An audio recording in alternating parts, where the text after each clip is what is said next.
I want to go to Brazil first. So how did you end up in Brazil?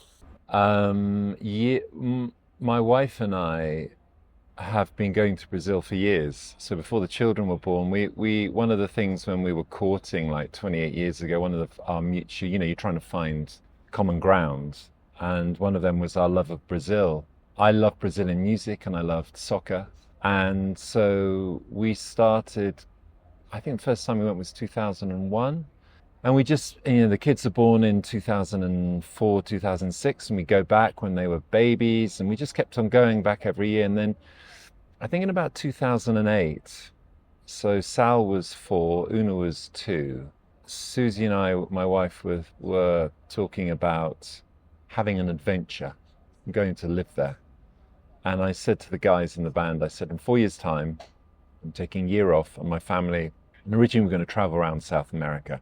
And I'm booking that. And sure enough, in the end of 2012, at the end of the King of Limbs tour, the 4 of us headed out to Brazil and went to live in this little hut next to a waterfall on the edge of the Mata Atlântica, which is the rainforest there, and it was very rural. We were on the edge of a farm, living in these beautiful hills, and just had this extraordinary 6 months out there. Were you writing at that time? It was when I first started, I'd had this itch that I wanted to write. And I think for the first time, because, when kids are small, you just don't have time to when I wasn't working Radiohead, I wanted to be present with the children. So I suddenly, at this time, that they went to the local village school from 6 in the morning through to 1:30 in the afternoon. So that's when I started writing, and I started a practice, and I kind of didn't know what I was doing, but yeah, I started writing out there. When they're that young and they're in an environment like that, do they gravitate towards nature? Because I know that's such a big part of your life now. Yeah, they love it. And the dogs on the farm and the horses, and we were riding horses every day through the hills. And yeah, you know what children are like. They love, and because the energy in this place and the people was so magical, it was like they really came alive. Kids in cities we lived in London and they loved it, but there's something about, they are like the biggest sponges, aren't they, kids? And you could see it in their eyes. They're running off with the dogs or going off to the stables to get the horses, and it was just magical. So yeah, they really resonated in this place. I bet. And it feels like that's an education you can't get other than being in it. Oh, any book you read, you have to be there. It's funny with our son. So Salvador was, when we went out there, he turned 9 out there, so he was 8. He was always on sort of the outside of things as a child. And when he went to Brazil, it was like he became whole. And it's almost like he found his purpose, and he became like a little cowboy. So he would go off, he learned to ride really quickly. He would go off there was a 14-year-old boy who was the grandson of the foreman of the ranch we were essentially living on. And they would go off and do jobs. So he was this 14-year-old boy had to work. He went to school in the afternoon, but in the mornings and at the weekends he had to work. He had to contribute. And Sal, some children love being in the adult world of working. So they would go off to the neighboring farm and they would pick up cows and drive the cows back, and the hills. He found himself. So yeah, it was magical. When I hear you talk, it makes me feel like that's such an influence on you knowing you would be a musician so early. I mean, I think I've always been quite lucky that I was always meant to do this. For whatever reason, I was a very sensitive kind of kid. So I felt things strongly, so I could feel things. I had a very spiritual experience when I felt like when I was in India in 1976 as an 8-year-old boy. Really? Yeah, with my family. So I've always had these very strong feelings, and so I've been fortunate I can sort of follow that. So yeah, it's all been a part of being a musician. I think as a musician, you're really guided by what you feel, by intuition. I think Michael Stipe said that about sort of this definition of an artist, and he said, I think An artist is somebody who follows their intuition very strongly, because that's the artistic impulse. That's what the artistic impulse is. That means you do things that might make no sense, but hope they do in the passage of time, with the passage of time. And I feel like you had a fortunate springboard going from Radiohead into solo work. So you have this background and experience.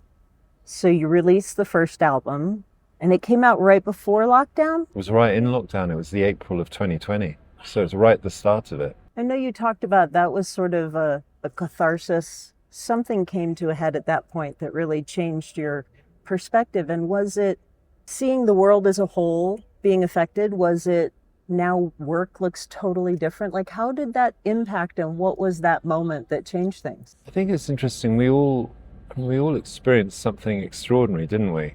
For me, I guess because musicians are sort of outsiders anyway, the work thing doesn't really come into. I think for me, I tend to sort of go with the flow, and it was an extraordinary, and we were very lucky because we were in somewhere beautiful.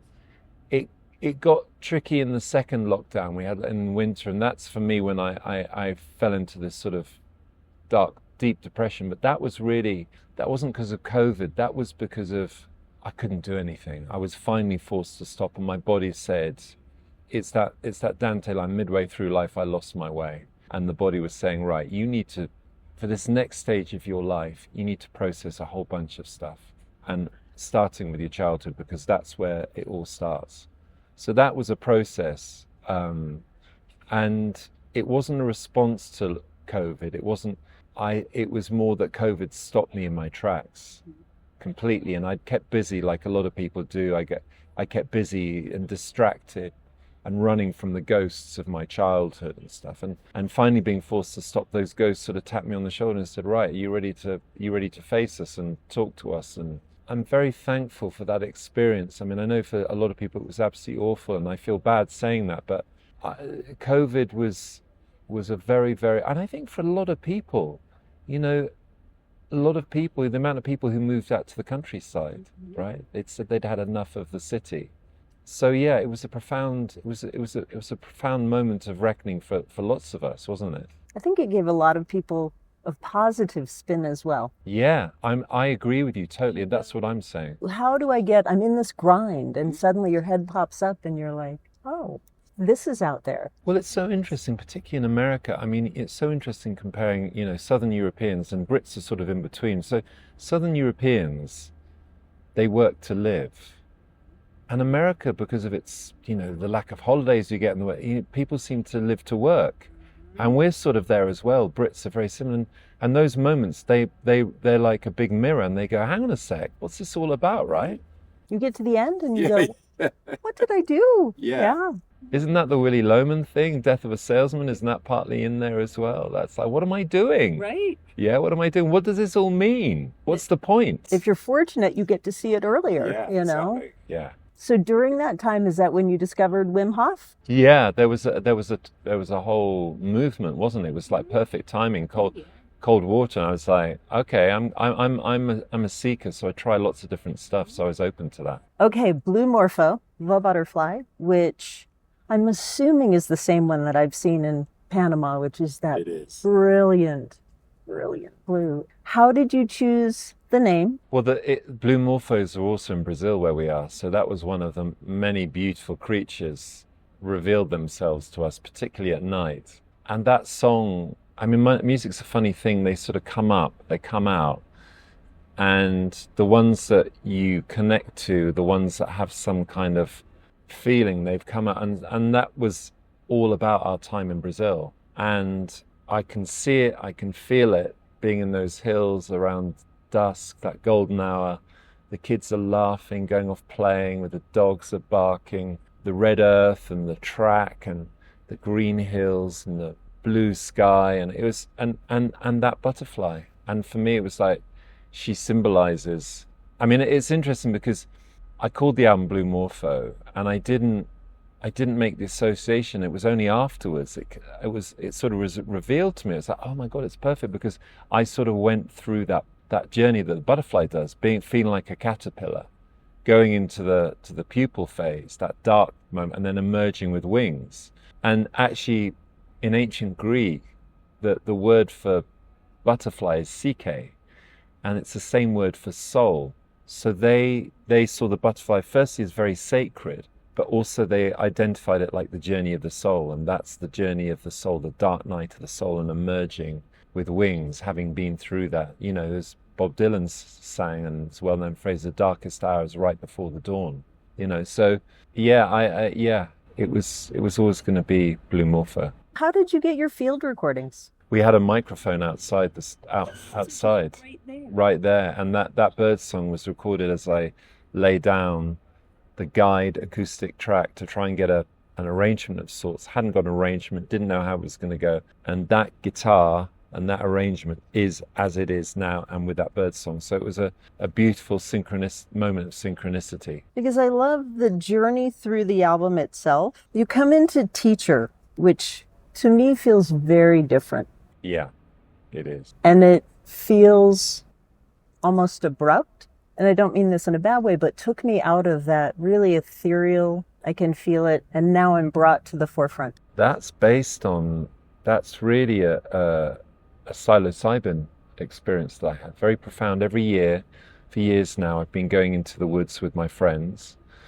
And it started off when we were in our 30s as young fathers, and we now still do it. And we take mushrooms, and mushrooms is, I'm not advocating it for everyone, but it's been super helpful for me, and it's been like a form of therapy in itself. And I've had extraordinary evenings with lots of merriment, laughter, but also lots of moments of profound insight. And one night, it was the second night we were there, and I'd taken some mushrooms, and I decided to go for this wander in the woods. And it's this very, again, ancient woodland in an area of Britain called Dartmoor, very old.